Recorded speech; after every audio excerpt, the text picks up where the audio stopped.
I spent Trump's inauguration in a black church, Metropolitan AME, right behind me.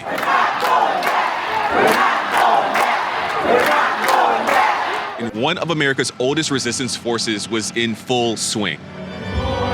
I talked to a few of the people who came to this event, and they had this to say. Even though I'm not gay, I'm not trans, I'm not poor, I'm not an immigrant, I'm not a migrant, I'm none of those things, but those people matter, and their rights matter, and that's why I'm here, and that's why I'm going to keep fighting. I've been fighting since my hair was a different color than it is now, and my whole life. I grew up in the segregated South.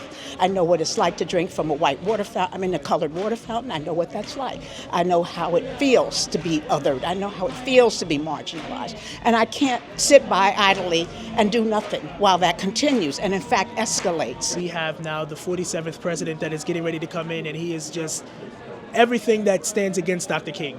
And we're here to just continue in the spirit of Dr. King and continue in the legacy to fight for justice. So many people are worried about what's going to happen, but our biggest thing from our leader, President and founder Reverend Sharpton, is continue to trust God. This historic church was established in 1838. It's where Frederick Douglass and Rosa Parks were laid to rest. And right now, it's where Al Sharpton is talking about the legacy of Dr. Martin Luther King Jr. How are you, Mr. Trump, on Martin Luther King Day?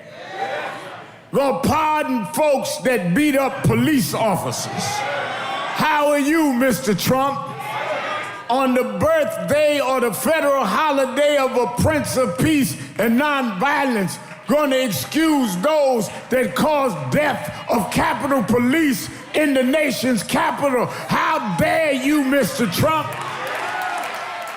Being here is a reminder that this is what surviving difficult times has looked like in this church community for 180-something years. Through slavery, civil war, civil rights movements, assassinations, depressions, recessions, and disappointing election outcomes. Justice! Help me! No justice! Help me! No justice! Help me! What do we want? Justice! What do we want? Justice! What do we want? Justice!